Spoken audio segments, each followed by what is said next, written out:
నేడు రేపు సీఎం చంద్రబాబు విశాఖపట్నంలో పర్యటించబోతున్నారు. భారత ఉపరాష్ట్రపతి సిపి రాధాకృష్ణన్ 2 రోజుల పర్యటనలో భాగంగా నేడు విశాఖపట్నం రానున్నారు.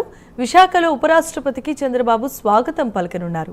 అలాగే ఉపరాష్ట్రపతితో కలిసి ఆంధ్ర వర్సిటీ శతాబ్ది ఉత్సవాల్లో సీఎం చంద్రబాబు పాల్గొంటారు. ఈ వేడుకలలో ఉపరాష్ట్రపతితో పాటు గవర్నర్ అబ్దుల్ నజీర్, క్రికెట్ దిగ్గజం సచిన్ టెండూల్కర్, ఒడిశా గవర్నర్ కంభంపాటి హరిబాబు, మాజీ ఉపరాష్ట్రపతి ముప్పవరపు వెంకయ్యనాయుడు, మంత్రి నారా లోకేష్తో పాటు పలువురు కేంద్ర రాష్ట్ర మంత్రులు పాల్గొంటారు.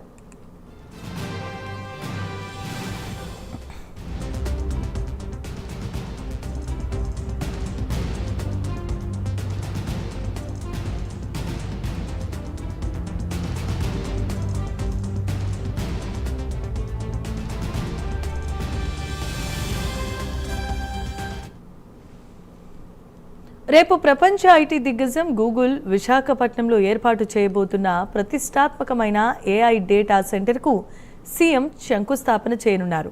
సుమారు 1.25 లక్షల కోట్ల భారీ పెట్టుబడితో రానున్న ఈ ప్రాజెక్ట్ రాష్ట్ర చరిత్రలో కాదు, దేశ ఐటీ రంగంలోనే ఒక కీలకమైన మైలురాయిగా నిలవబోతోంది.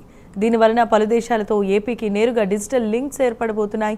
ఈ మెగా ప్రాజెక్టులో గూగుల్తో పాటు అదానీ కనెక్ట్స్, ఎయిర్టెల్, నెక్స్ట్రా వంటి సంస్థలు కూడా భాగస్వాములుగా ఉన్నాయి.